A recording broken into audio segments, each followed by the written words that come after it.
Good morning, everyone. By my watch, the time of the chime is 9 a.m. That means if today is March 26, 2024, and you're in hearing room 1, then you are here for the House Commerce Committee. If not, sit back, relax, enjoy yourself. Madam Clerk, would you call the roll, please? Representatives Alexander, Barrett, Boyd, Burkhart, Camper, Clemens, Faison, Freeman, Garrett, Hale, Hardaway, Haston, Hazelwood, Holsclaw, Johnson, Lynn, Marsh, Moon, Powers, Sparks, Thompson, Towns, Vital, Williams, Zachary, Vice Chairman Bricken, Chairman Vaughn. Mr. Chairman, you have a quorum. Thank you so much. Did anybody have any personal orders before we get started today? Any personal orders, anything, any inspiration anyone wants to offer? I've got to give a shout out to Chairman Williams. He's missing. I don't know if he's going to make it today or not, but he had a rough evening last night. He encountered a door at a steakhouse here in town with a big wind, slammed on his thumb, broke his thumb. I'll have to say that he's very fortunate in the fact that I was pre-med for a semester. Look, come in here. You can't even tell it, can you? But I was pre-med for a semester at Memphis State, and so I sprung into action, saved the digit, and look at him. He's walking around here among us today.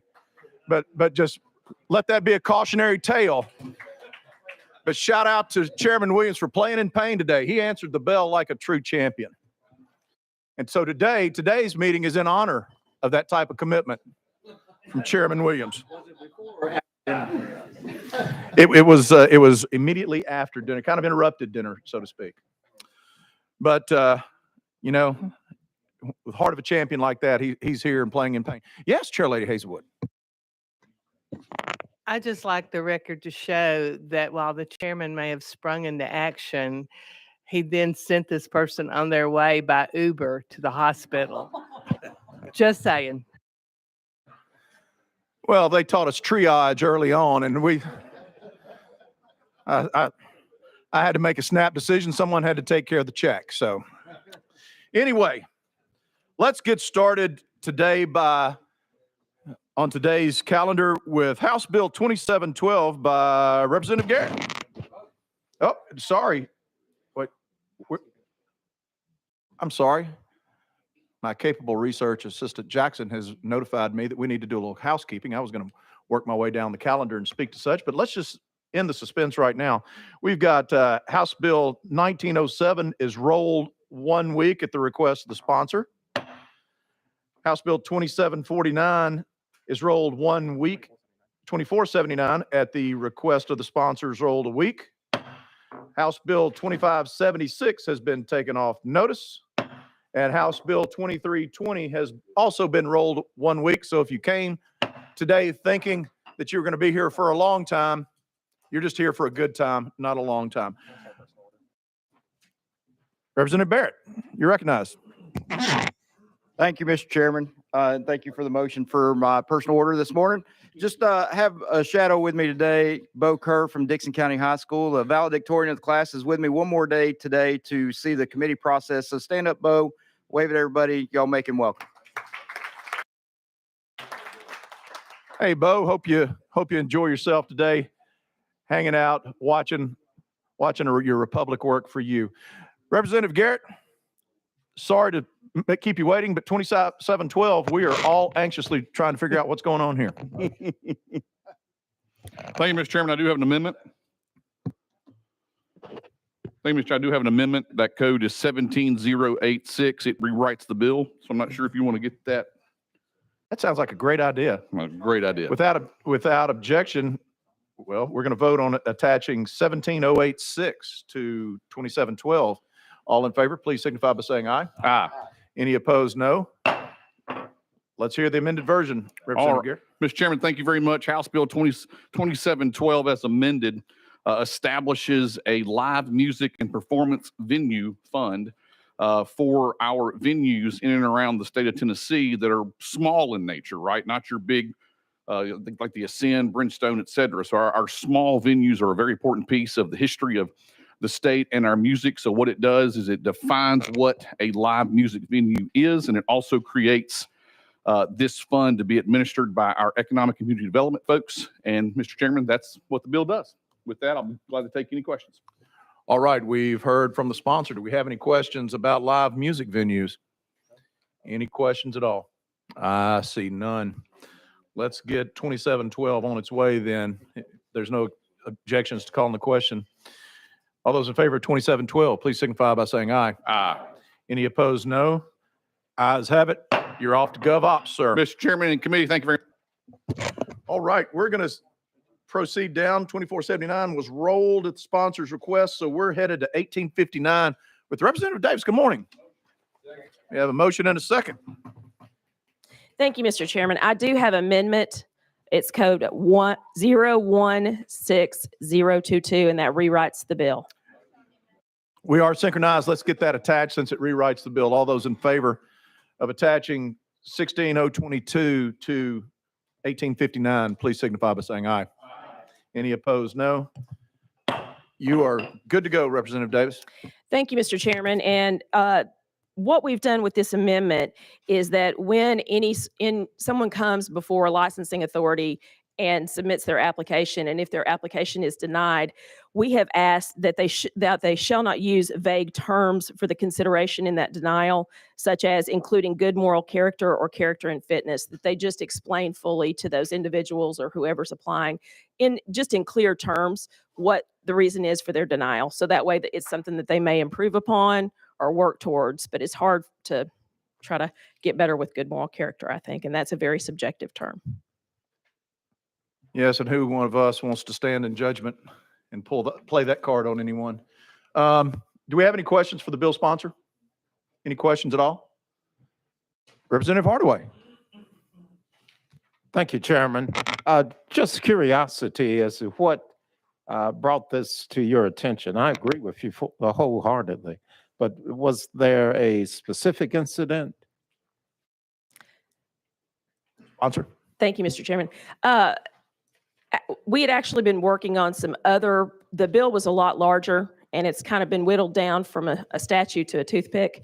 And so this is where we've gotten agreement upon. But essentially, we were looking at the Fresh Start Act and just looking at in terms of some of those folks or individuals that we're trying to get and allow for to have restoration and want to improve their lives. We want to make sure that we're doing everything we can to ensure that those individuals have the tools necessary to make sure that they can get a license and be a productive member of society. And so this is a small thing, but it's a big thing in terms of making sure that that individual understands what they can move forward with in order to get that license. Well, I You want good? to congratulate you on having the foresight to bring the bill. Thank you. All right, thank you. Chairman. Madam Chairman Hazelwood.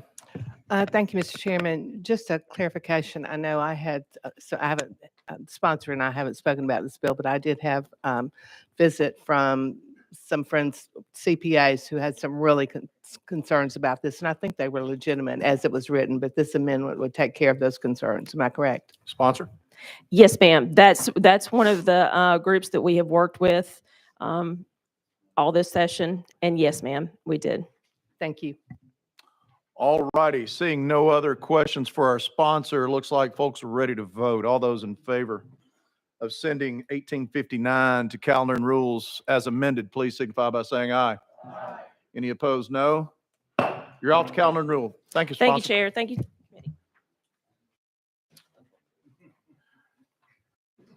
Next up, House Bill 1241 by Chairman Powers. Motion second on the bill. We've got an amendment. We do. Thank you, Mr. Chairman. Amendment number 014418. We are all in sync. Let's get that thing attached. All those in favor of attaching Amendment 1, drafting code 14418 to House Bill 1241, please signify by saying aye. Aye. Any opposed, noes? We are now good to go, Chairman Powers. Thank you, Mr. Chairman. This legislation would clarify that when a bank sells all or substantially all of its assets or transfers all or substantially all of its liabilities, the buyer must be an FDIC insured institution, and only banks are FDIC insured. The legislation would not prohibit the sale of a bank branch or loans to institutions that are not FDIC insured. It would take effect immediately, but would not apply to a transaction arising out of an agreement that are originally executed prior to January 1, 2024, or to any subsequent amendment or modification to such an agreement. And with that, Mr. Chairman, I renew my motion. All righty. Thank you, sir. Do we have any questions? This is the banks by banks bill. Any- Yes, it was. All those, Credit union by bank. Representative Alexander. Um, With credit unions, they have a different insurer, is that correct? Mr. Sponsor.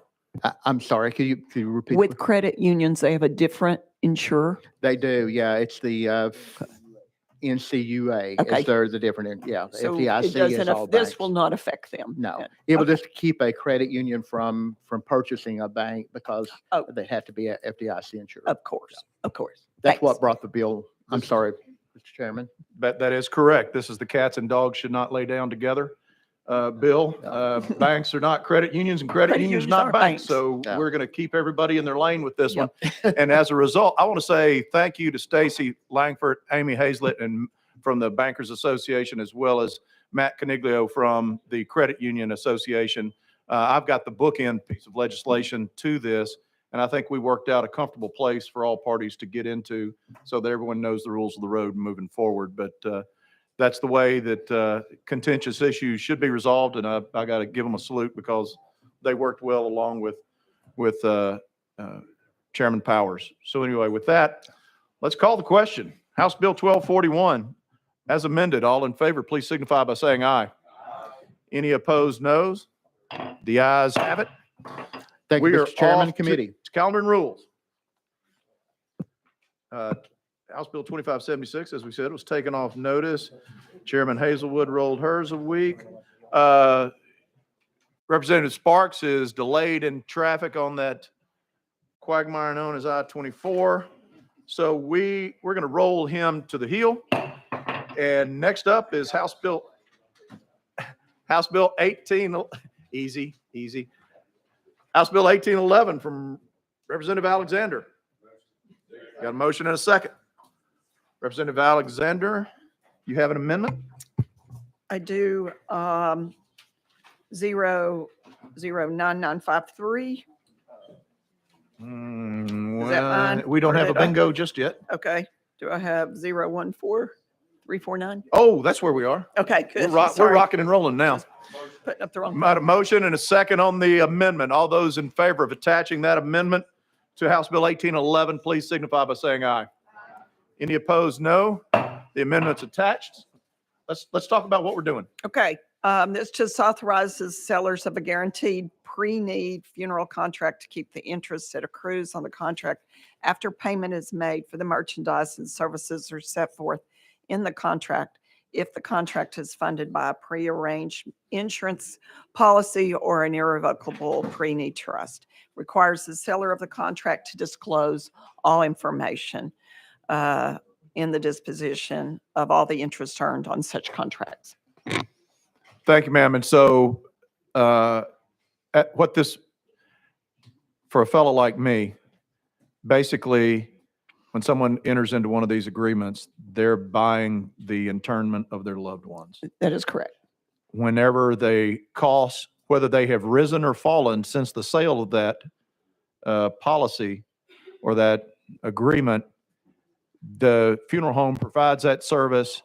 And in the rare case that any interest is left over, the funeral home gets to keep it. And the thought is they lose enough on these going one way that if there's any left over and it's disclosed to the family, that they're allowed to keat that interest. That is correct. 8 out of 10, they won't earn any money. They'll lose money. So maybe on the 2% that they might, the other 2, then they might get to keep $100. But it's really that. Understood. From laying two parents to rest, I can tell you at that point, I'm not ready to quibble over $100. Right. And As long as they guarantee it and they give the family what they promised them up front, then that's all that matters. all righty. Representative Freeman. Thank you, Chairman. And to the sponsor, If a funeral home is losing money on 8 out of 10 on these, why are they doing it? Representative? Well, lots of funeral homes believe that if you make a commitment and guarantee something, you have to provide it. And sometimes, people make a pre-need and their family member doesn't die for 10 years. And in 10 years, the price of caskets go up, the cost to have the building and the lights turned on goes up. So they just don't ever make, but they guarantee it. That's just part of what the service they want to provide. No, I understand that. And, as someone in the funeral business, why, not me, you, why would somebody agree to that if they know they're going to lose money? It just doesn't, and I appreciate that this is a way to maybe be made whole down the road, but are you required by law to sell a pre-need at a set price, or is it? Absolutely not. Representative? I'm sorry, That's okay, Chairman. sponsor. No, you're not required to guarantee it. You're not required to sell it at a certain price. That's just a service some funeral homes choose to do. Okay. All right. Thank you very much. Thanks for answering those questions. All righty. Any other questions? Seeing none. Let's vote on House Bill 1811 as amended. All in favor signify by saying aye. Aye. Any opposed, no. Let the clerk record your no. Off to calendar and rules you shall go as amended. Next up is House Bill 2173 by Representative Alexander. Got a motion and a second. Madam Sponsor, Okay. have we got an amendment on this one? I believe we do. Make sure that I give you the right number. Do you have 012346? No, ma'am. Okay. Hang on a minute. Sorry. That's okay. We got time. We got the room for another hour. 014347? Bingo. Okay, There you sorry. go. All right. Let's attach that. All those in favor of attaching 014347 to House Bill 2173, please signify by saying aye. Any opposed, no. It's attached. And now, Ms. Sponsor, you are ready to share about the other funeral bill we're hearing today. Okay, so this bill just has two parts. One's it changes the name. For a long time, it was considered to be called, this fund was considered to be called a protection plan. And so when a funeral home would sell a pre-need, then they would have to charge the people another $20. The check had to be made out separately. And the $20 was to come here to the state in the form of, it was considered a protection plan. Well, there was no protection plan here. It's never funded anything. It's never been an indigent fund or anything. So I really wanted this name change to be a let's see, administrative fund, a pre-need funeral administrative fund, because that's what it's paying for. It's paying for the administrative part of it. We've also changed the name, the amount to $10 because there's 2.6 million in that fund right now, and we don't need $20. We've gone to 10. All right. Any questions other than Chairman Clemens? And we have questions abound on this one. All right. But I saw you first, Chairman Clemens. Got a question for the sponsor? Well, thank you, Mr. Chairman. I appreciate that. And just a quick trivia. You will be happy to know that once upon a time, I served on the board of funeral directors and embalmers. Somebody in the Bredesen administration thought they were funny and appointed me to that as a consumer member, which is concerning in itself. But my question here is, we have a, and I guess I don't want this to be taken the wrong way. We have a growing number of seniors in the state of Tennessee. Therefore, we're going to have a growing need potentially for this fund. So while I appreciate that the fund is healthy right now, I'm concerned that decreasing this by half is going to threaten the fiscal integrity of that fund when we are set to have probably an increased amount of individuals requiring on that fund. Can you respond to that? Ms. Sponsor, Um, Madam Sponsor? Well, the TFDA brought us this bill and they all felt like it was, we don't need to be charging $20, we need to be charging 10. And so that's why they chose to do it this way. Did they provide you any statistical evidence or reasoning for that? Madam Sponsor?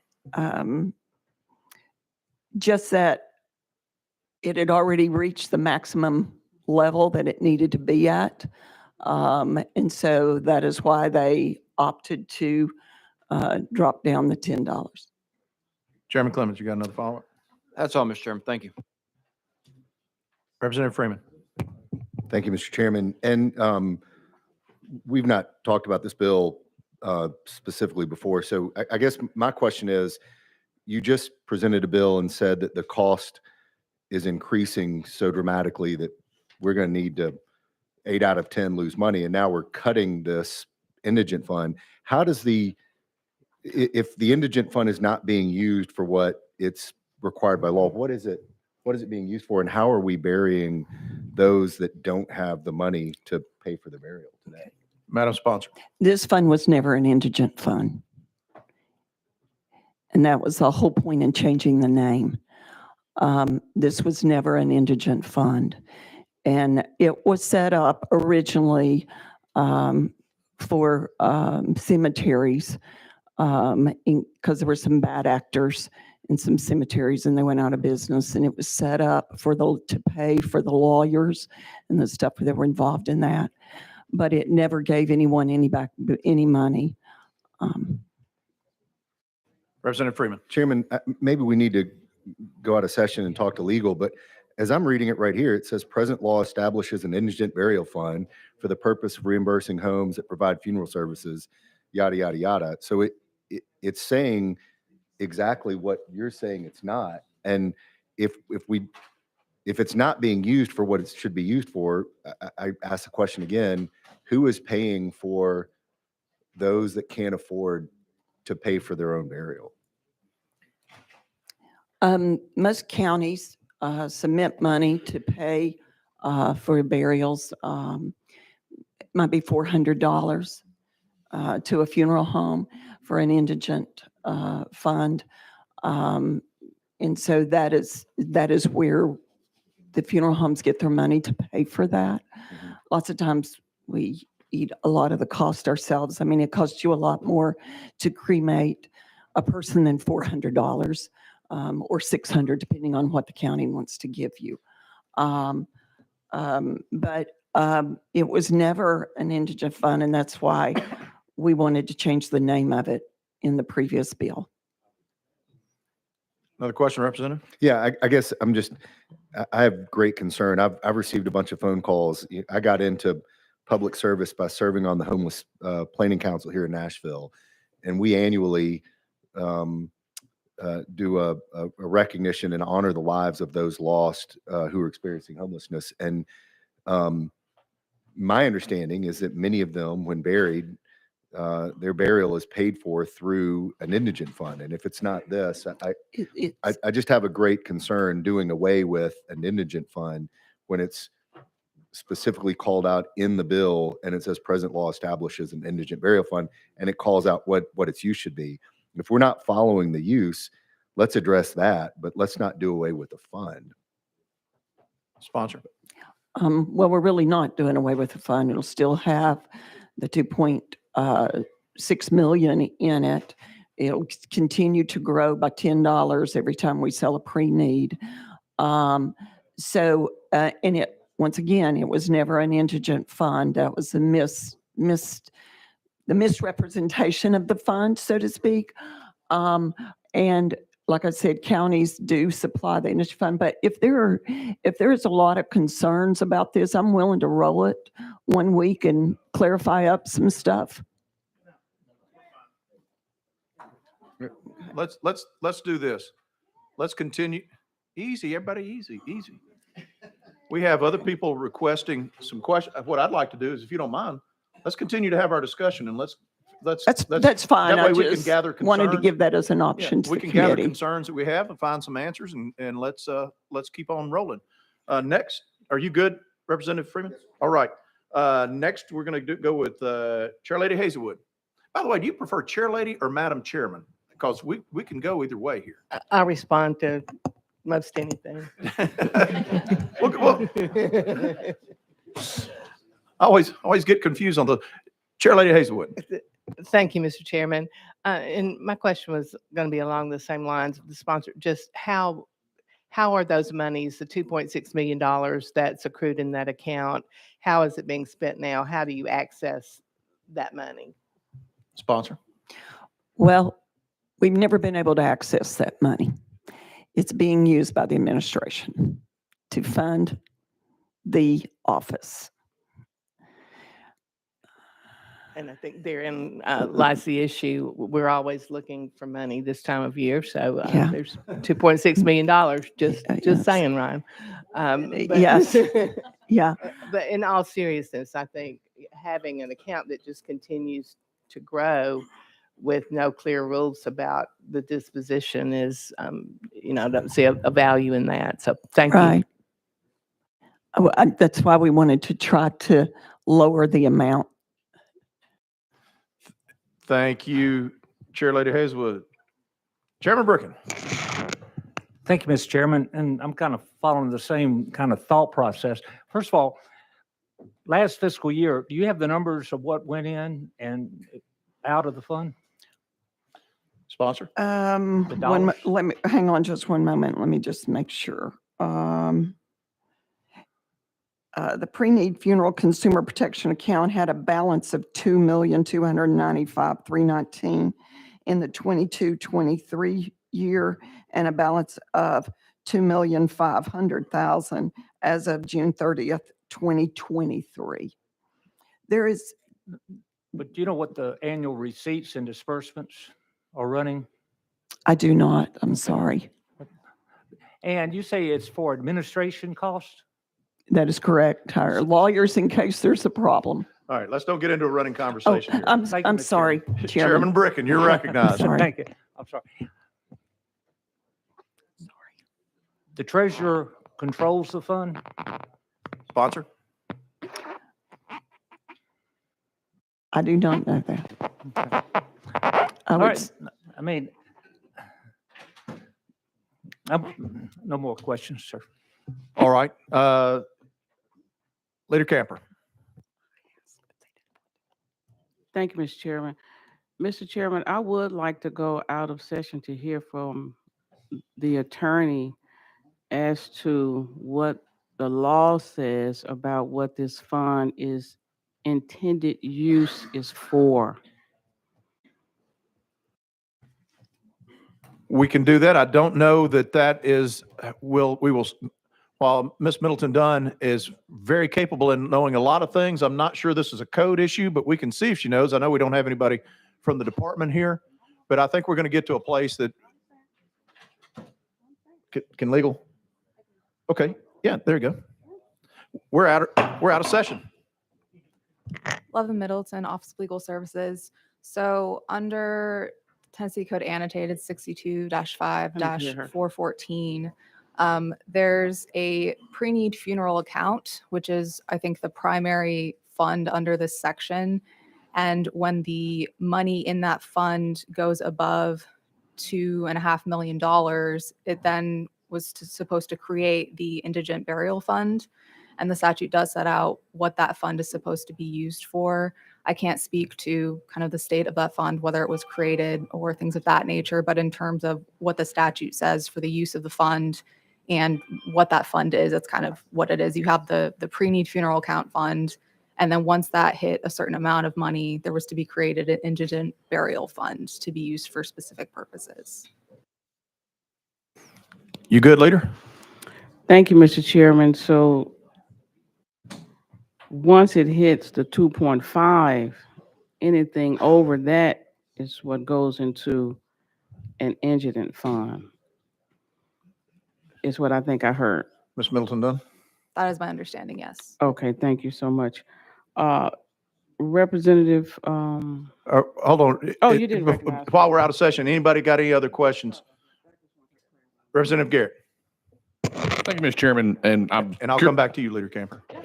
I'm just making sure I understand. You said that once it hits 2.5 million, there's an industry fund to pay for some funerals. So what happens to the money now? Is it just sit there, gain interest, or what is the purpose of the fund as Legal? it sits now before it gets to 2.5 million? Before it gets to the 2.5 million, let's see. Those funds are to be used for pre-need registration programs and any receivership action initiated by the commissioner against a pre-need seller to the extent that those funds or assets of the pre-need seller are not adequate to fund the receivership. And I understand that's what the statute says, but that didn't answer the question, I guess, so to speak. And that's not something for you, because I know that's what the statute says, but that doesn't sound like it does anything so, to me. Yeah. Okay, that's it. Thank you, Mr. Chairman. All right, Representative Towns, you got a question for legal? Question becomes, I'm really getting a little bit perplexed on seemingly the two definitions. I hear that it's not a fund for indigent care, and then I hear that lawyers are able to take advantage of the fund as well. So legally, are we paying lawyers out of this money? I apologize. Could you Counselor? could you clarify? Could you say that one more time? What I'm asking is, can lawyers get paid out of this fund? Counselor? I would, from what I heard, Representative Towns, it sounds like that's for when cemeteries go into receivership. So I would assume that some of those costs are indeed part of the cost that original 2.5 go to. I believe that would be my understanding as well. That Yes. if there's a receivership action because of an issue with a pre-need seller, then the funds, the original pre-need funeral account funds are to be used to help with that. But under no circumstances are we able to help the indigent out of this fund. That's what I'm hearing. My understanding is that under current statute, there was to be created, should that fund exceed the 2.5 million, there was to be created an indigent fund to help with those costs. Again, I can't speak to whether that fund was created, but under the current statute, there was to be a fund for that purpose. So what I'm hearing is there's a trigger that it goes beyond $2.5 million. What's beyond that can assist the indigent, is what I'm hearing. Is that accurate? That is my understanding, yes. Oh, I've never heard one like that before. Okay. All right.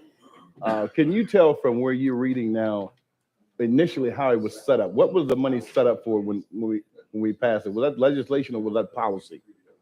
Was that done through legislation or policy? Counselor? The creation of the indigent burial fund, that is in statute currently, so that is a law. But it doesn't appear as if there's, from what I'm hearing from the sponsor, that we don't have any rules set up for the use of that. So it has not, while it has been called from my take on what I've heard is that while the statute was set up to provide an indigent burial fund, there was not any benefit to indigents along the way, as long as it's been in existence, which is an issue. Right. So you good, Representative Towns? If not, Thank you, sir. and are Thank you you. for out of session, or are you ready to go back into session, Chairman Clemens? All righty. All right, so I'm looking at the fiscal note here, and in the assumptions of this fiscal note, it says deleting the indigent burial fund meant to reimburse funeral homes could lead to business expenditures for funeral homes that offer such services without reimbursement. It is assumed that some funeral homes will now deny the services and nonprofit organizations will cover the cost, increasing nonprofit expenditures. Is there any law that contradicts that, to your knowledge? Counselor? Not to my knowledge, that's not something I've looked into specifically, so I would need time to look into that, but from my Thank you. knowledge. All right. If everyone's satisfied with seeking input from our legal team, we're going to gavel back in session Wait, I did, Representative Lynn, did you have something for legal or do you need to be still in session? Oh, I can ask this to legal. Okay, excuse me, we're back out of session. Just like that. Thank you. By legal, by my recollection, most counties have bury the indigent. They have a fund to bury the indigent. Isn't that right? And so that generally takes care of the internment for the indigent or cremation. That was for you, Ms. Dunn. Are you prepared to answer that or does does your breadth of expertise cover that? All right. She's going to beg off on that one. And so we're back in session. We're going to go, Leader Camper, I left off with you. You said that we were headed out of session. Thank you, Mr. Chairman. Representative Alexander, based on the bill that we're looking at before us, what is your intent for the fund itself? We're going to change the name. I understand that. The $2.5 million, what is that? What is your intention for that money? How will it be used based on what you're seeing with this bill? Bill sponsor. As it stands right now, Leader, it is used for administrative funds. The whole point of bringing this bill was I didn't feel like it was an indigent fund.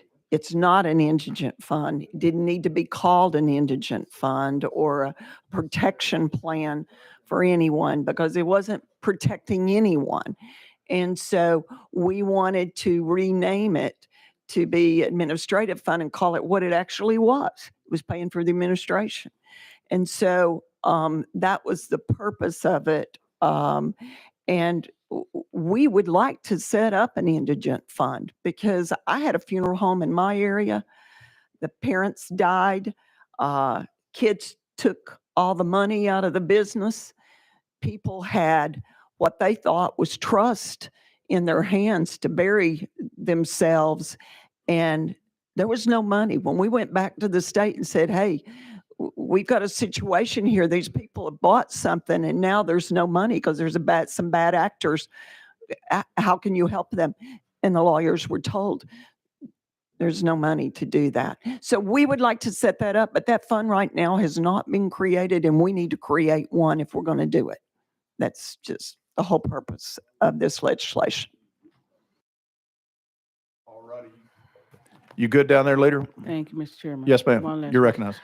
So should this bill pass, it'll still be doing the exact same thing. We're just changing the name of it, is what I think I hear you say. And I think that maybe the opportunity is here where we could deliberate and achieve what you're trying to achieve so that these funeral homes and people are not in that situation and the state could actually do something about it. I understand why you want to change the name because the indigent is not able to take advantage of it. But if that's what we want to create, I think we should see if within the statute that you have open, allow us to actually do that. So I don't know if you're willing to look at that, but I think that, you know, the time is now. We can do it. We can try to make that change. We can see if we can get the people to the table to consider addressing the indigency issue like you want it to be. So, you know, that's just my take on it, Mr. Chairman. Thank you, Chair. Leader. Let's see, we've got Representative Towns. Can I respond? Oh, wait. Bill sponsor, you want to respond to the Leader? Okay. I'm all for doing that. If we can get it to be the right thing to do, I'm all for doing that. Okay. We never doubt our bill sponsor's heart in these matters. That's one thing. She is a lady that cares about folks, and I appreciate her desire to be transparent on this. Representative Towns. Mr. Chairman, thank you for those comments. And with that being said, and us maybe navigating in that area, it still perplexes me. Why would we reduce from 20 to 10? That's cutting it by 50% if we're going to generate money for anything that would be key to it addressing the energy. You would need that additional revenue. Now, Madam Bill Sponsor, if you don't mind, what is the, from your expertise, can you tell me what's say I'm an indigent person and kick the bucket, and what's the cheapest? Hey, don't get into bright ideas out here. Don't get into bright ideas. Everybody settle down, settle down. You need to watch the guy sitting next to you there, Representative Towns. He's the one that's been on the funeral board. I have been feeling a little cold over here. But what is it? What would be the cost of some service? Tell me the reasonable cost today, and everything is so high. Cremation, everything is high. But what would be the cost of service for an indigent person today?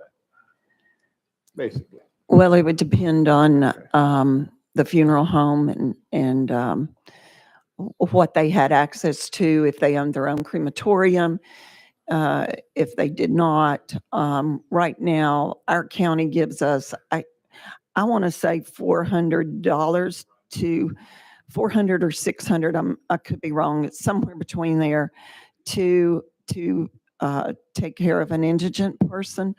That would require us, according to our county rules, to cremate. But if someone wanted to be buried, we can supply a cloth casket. We can do some things to try to help with that situation. Lots of times we just eat it and do it. But we just feel everybody should be buried with dignity, and no matter what their situation is. But the cost varies depending on the funeral home, and so I can't answer for everyone. Well, you did. You gave a good answer. But the fact of it is that the last thing you're saying is we feel as if everyone should be buried with dignity. And this is the reason we need to make sure we got enough funds for those that will try to do that so that they can be made whole as possible. So at some point, if this bill doesn't do it, I think we really should look at figuring out how to do it so our funeral homes can be healthy, okay, and provide the service, because we know it's going to be here. People are just not going to have it. I mean, the book says the poor will always be with you, and that's going to be something that we have to address. Okay. All right, here's what I'm going to do. Thank you, Mr. Chairman. Thank you, Representative Towns. Here's what I'm going to do we still got 4 items left on today's calendar. Like I said, I know this bill sponsor is committed to this idea, and I think that we've got something that we can work with. I think probably a little bit of backup material that could be sent to the committee members, because all of us here are wanting to do the right thing by this. We want to be fiscally responsible in this. We can find some answers out and have this thing done to where everybody can be comfortable with it next week. Next week's going to be hopefully our last, don't weep, but next week may be the last time we gather as a group here today. But we've done some good mashing up of this subject. I think that we've got a good idea, clear idea of the concerns of the committee member. Obviously, we're not as in depth in this subject matter as our bill sponsor is. And so I think that if you can distribute a little bit of information and bring it back to us next week, you've indicated your willingness. I think we've had a productive time here talking about this, and we can address it next week. Chair Lady Hazelwood. And I know that Chair Lady Hazelwood was really interested in anything that's got $2.5 million on it this time of year. Well, Mr. Sponsor, in all seriousness, I'm really, we are looking for money, but we don't need to take it from every place that's there. But what we need to do, and I would hope we would all work with the sponsor to do that, is to provide a means to access these dollars for the purpose that was intended. And if we have to have a base to take care of potential liabilities for the cemetery bad actors, and let's determine if that base is still $2.5 million or if it needs to be different, and then look at actually putting rules and methodology in place so that people who own these funeral homes can access these dollars to supplement what they're getting from the county, which probably does not cover cost in a lot of situations. Agree. All righty. With that, we're going to roll you till next week's calendar. If that's good with that. It's great. Without objection. We're going to move on now to Representative Burkhart, House Bill 1901. Got a motion and a second, sir. You've got an amendment traveling with it? Yes, sir. 015710. All righty. That's it. All those in favor of attaching that amendment to 1901, please signify by saying aye. Any opposed, no. It's attached, and the floor is yours, sir. Thank you. Thank you, Mr. Chairman. House Bill 1901 as amended will prohibit the use of federally adopted central banking digital currency by excluding it from the definition of money within within Tennessee's Uniform Commercial Code. Several states have done this, and I know this kind of takes after the Florida bill that was passed a few years ago, and they've had absolutely no problem with it. So with that, Mr. Chairman, I would stand for any questions. Any questions for our sponsor? Question's been called without objection. All those in favor of 1901 heading to calendar and rules, please signify by saying aye. Aye. Any opposed, no. You're off to calendar and rules. Next up. Thank you, Chairman and committee. Thank you, sir. Next up is House Bill 351 by Representative Hardaway. We got a motion and a second. You have an amendment, sir. Yes, sir. Mighty fine amendment, number 006147. All righty, that's the one we're showing. We've got a motion and a second on the amendment. All in favor of attaching such, please signify by saying aye. Aye. Any opposed, noes? All right, tell us about your bill, Representative Hardaway. Thank you, Mr. Chairman. I'll do the summary, and then I'll take questions. Authorizes the establishment of industrial development corporations, and we'll refer to them as IDCs, operated solely to assist and benefit certain businesses, small and local businesses. The original bill would have been minority businesses.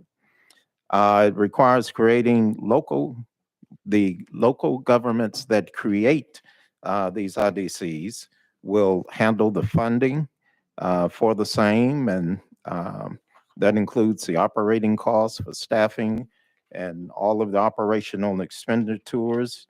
After that time, they're encouraged to provide financial assistance, but they're not required. The ECD will provide guidance and assistance within existing resources. The whole purpose of this bill, the original premise for the bill was brought to me by a small business. Dr. Joe Greer has a health institute, and he's looking at how to revitalize one of your favorite communities, Mr. Chairman, the Orange Mound, historic Orange Mound community.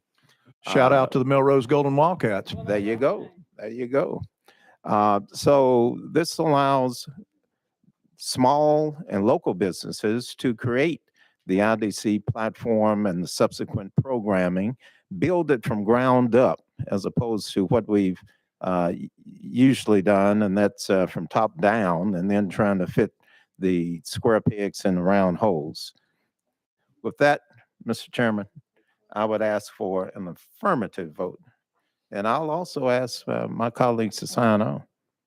Thank you, Mr. Sponsor, and I appreciate your determination in this. Representative Hardaway and I have been speaking to this bill about this bill for several sessions.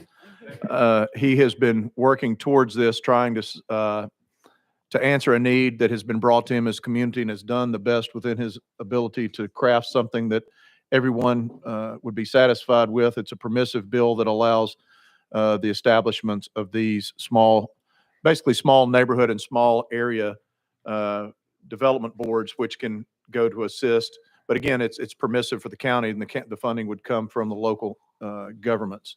And I congratulate him on getting this to the point that it is. Do we have any questions for Representative Hardaway? Yes, Chair Lady Hazelwood. I just want to make sure the way I'm reading is this is permissive, right? This is, there's not a requirement. It just permits local Yes, ma'am. government to do that. That is correct. Thank you. Chairman Bricken. Thank you, Mr. Chairman. I was reviewing the fiscal note of this, and it looks like the bill establishes a department of one here in the state to oversee this function. Is that correct? Mr. Chairman, Mr. Sponsor. I don't have that in my fiscal note. I think, is that the amended fiscal note? That's the Yes. original one. Oh, Chairman sorry. Bricken. The new one does it with all local resources. That's good enough for me. All righty. Without any objection, we are going to be voting on House Bill 351 to send it to finance as amended. All those in favor signify by saying aye. Aye. Any opposed, no. You're off to finance, Representative Hardaway. Thank you, Mr. Chairman, for all the work that you've done to make this happen, and especially for your tolerance for the way that I promoted Orange Mound, and you've joined me on that. And I thank you for that. Go Golden Wildcats. You got to love the mound. All right. Thank you. House Bill, next up is House Bill 1814 by Representative Thompson. And just as a point of order, Representative Sparks, we rolled you to the hill. We heard you were stuck out there in the jungle that is I-24. We're glad to see you survived, and we're glad you made it, sir. But right now, we're going to Representative Thompson on House Bill 1814. You have a motion and a second, Representative. Got some amendments, too. Yes, sir. Let's see, it's drafting code 015957. That is it. Second. You are recognized on. Let's get that attached. All those in favor of attaching 15957 to House Bill 1814, please signify by saying aye. Aye. Any opposed, noes? You are now in posture. You're up, Representative Thompson.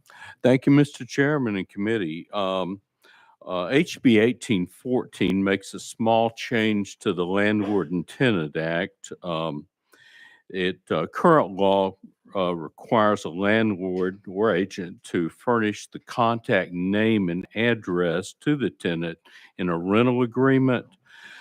This bill changes that to include, in addition to name and address, either the phone number or the email address for the maintenance contact.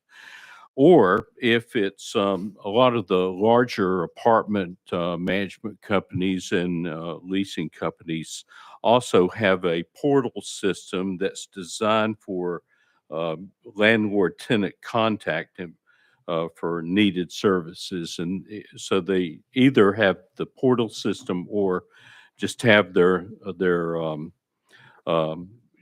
other maintenance contact information. And the reason of this is to help ensure that tenants have access to necessary contact information when they need maintenance services that are actually required in another section of the Landlord and Tenant Act. And while it won't really affect the majority of landlords out there, we do have an increasing number of tenants who are unable to find the appropriate contact for services.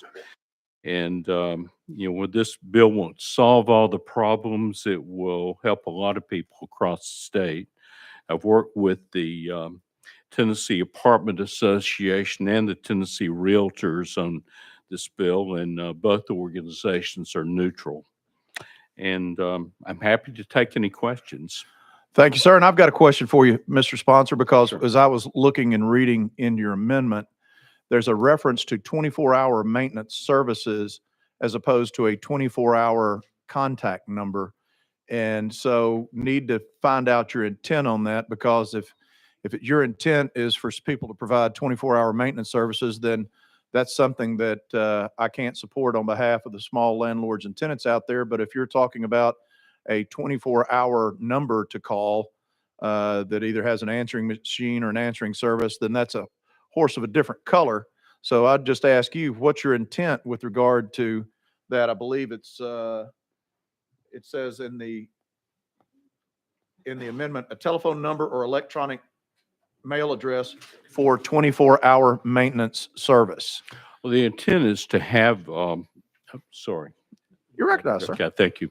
The intent is to, have just a contact information that the tenant can contact when they need maintenance services.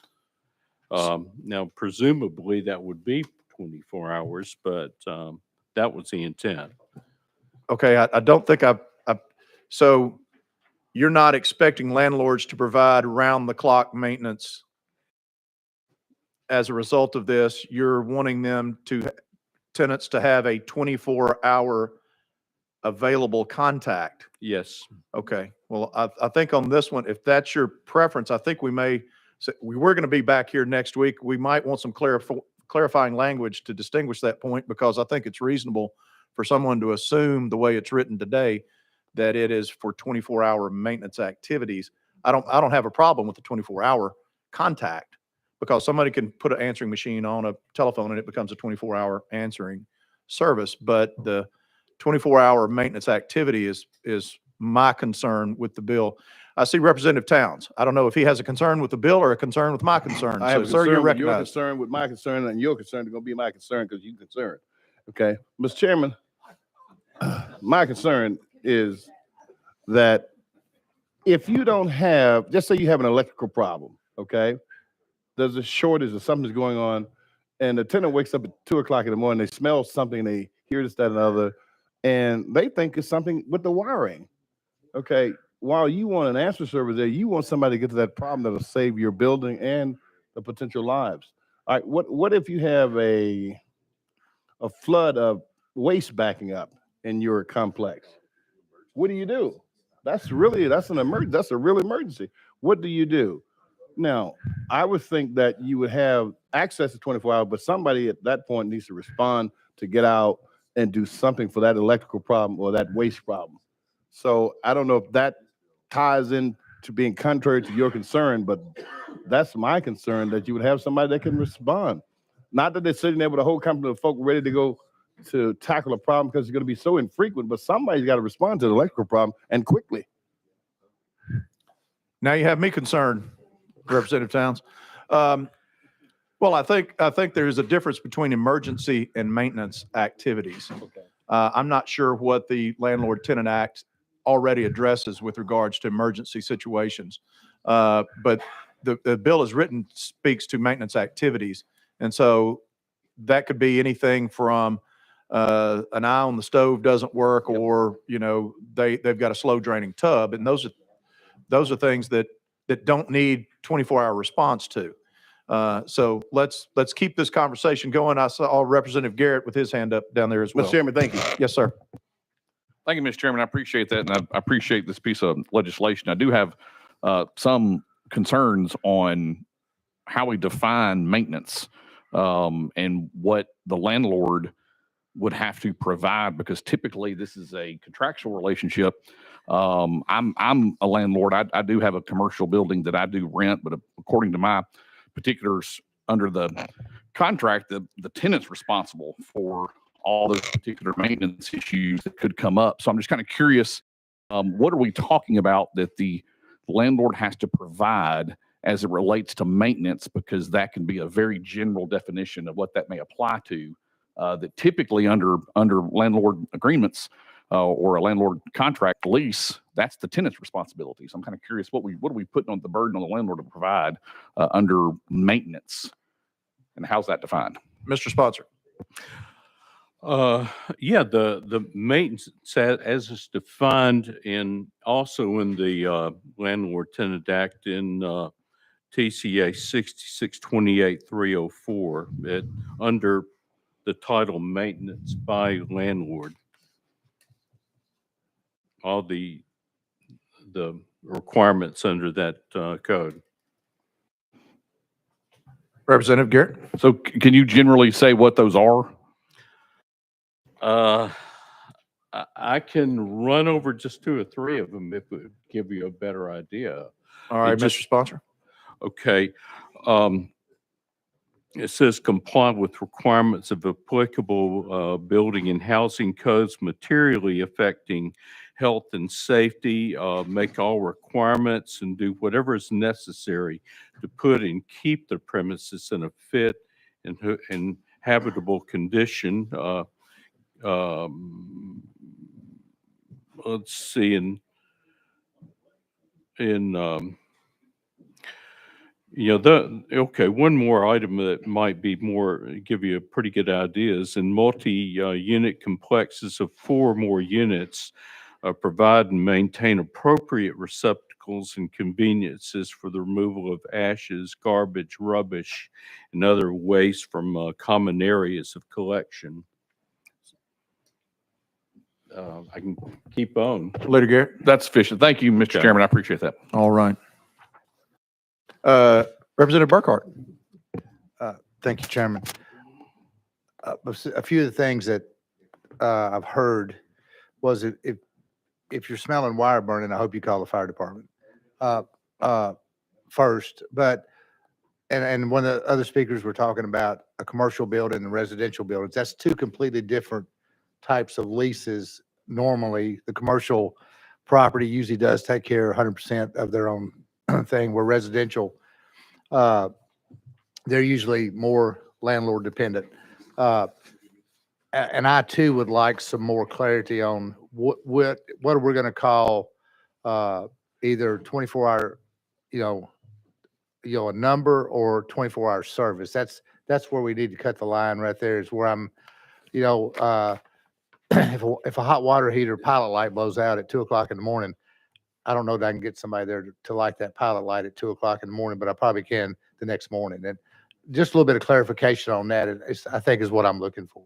And I appreciate it, Chairman. All righty. Thank you, sir.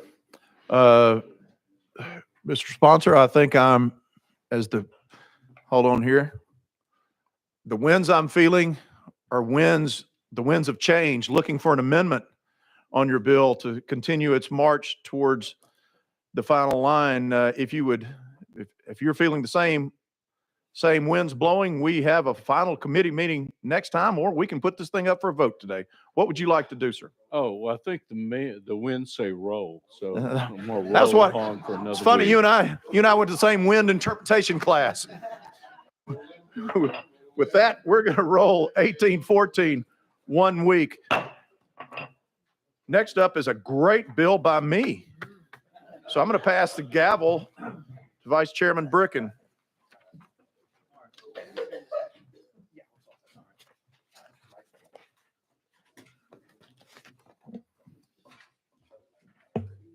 All right. Chairman Vaughn, you're recognized on House Bill 1062. I think it has an amendment. Motion on the bill. Yes, sir. Motion on the bill. Amendment is 15575. Got a motion and a second on the amendment. Does the amendment rewrite the bill?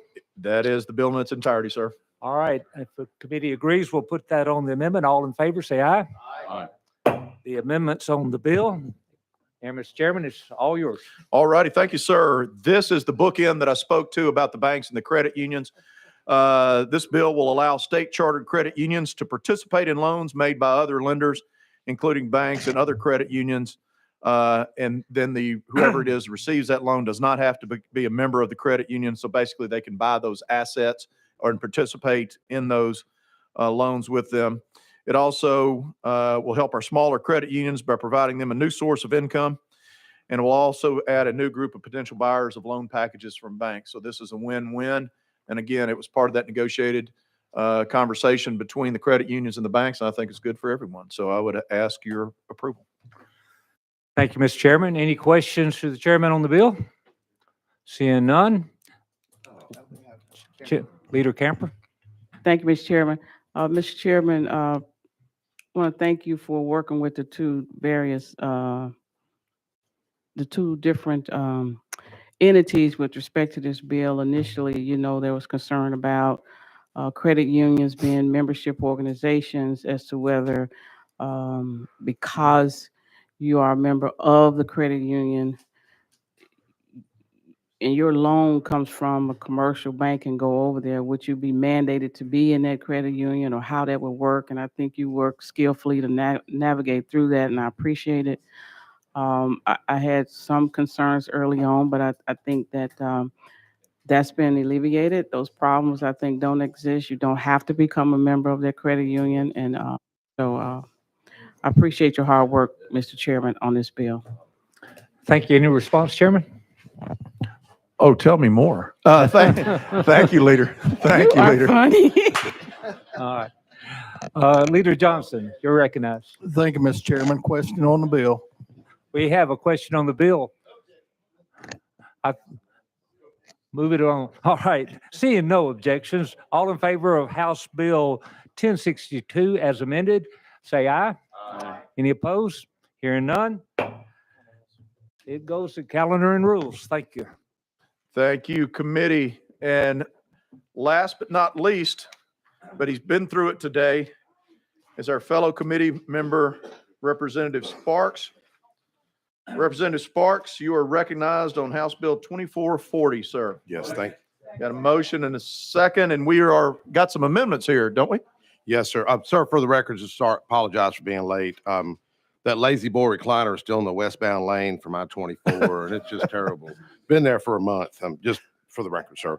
Yes, sir. The bill does have two amendments, sir. 01-4744 is the first amendment. Oh, all righty, we got it. Hey, since both of them rewrite the bill, let's put on the second one, if you Yes, don't sir. mind, sir. Okay, 016043. All right. We got a motion and a second on that. Let's attach 16043 to House Bill 2440. All in favor, please signify by saying aye. Aye. Any opposed, no. There you go. All right, Representative Sparks, Yes, you're in Sir. good shape. this really is a good bill. I mean, seriously, and we talk about good bills. This is a great bill. Basically, what the amendment does is also it requires licensees to submit proof of all classroom hours in a real estate course that would have been required if the licensee had maintained an active license during the period of the temporary retirement. Basically, in a nutshell, if someone hadn't taken the real estate exam, they can just go back and take the continuing education and get their real estate license reinstated. It is I call it kind of a less bureaucracy piece of legislation. Want to thank Dean Baxter, who's in the audience, for bringing this to our attention, sir. So with that, appreciate passage of this fine piece of legislation. Thank you, sir. And I will have to say that this could have been applicable to yours truly in the past. I got my real estate license, worked hard, wound up, changed addresses a couple of times, let my license lapse. Yes, And sir. by the time I figured it out, I had fallen into the trap of I had to take that dadgum exam again. Yes, sir. And if this bill would provide for someone in my stead to be able to take all the CEUs that I would have if my license had stayed in good shape Yes, sir. and paid the same registration fees, so the state is not out anything. You're caught up on your stuff and you don't have to sit for the license again. So I appreciate this is a common sense deal, and I appreciate it, Representative Sparks. Thank you, sir. Anybody else have any comments or questions? All right. Well, let's all those that are interested in passing 2440 out to calendar and rules as amended, please signify by saying aye. Aye. Any opposed, no. The ayes have it. You're to calendar and rules. Thank you, sir. And it's time, getting that time of year. Next week will be our cliffhanger episode. If it doesn't get done next week, it's likely not going to get done, as it will be our final calendar. It's also that time of year to where my trusty assistant, Rachel, has provided a Google Docs of suggested gifts for the committee chairman as end of session gift list. So rather than you wonder if I'll think that gift card was a cheap and tawdry and last minute idea and you want to do something special, you can see Rachel and she'll provide you with a list of appropriate gifts. Yes, sir, Chairman Clements. Thank you, Mr. Chairman. I was just curious if that list had your hat size on it. This noggin is extra large, and we'll start from there. How about that, Chairman Clements? All right. Seeing no other business in front of us, we are adjourned.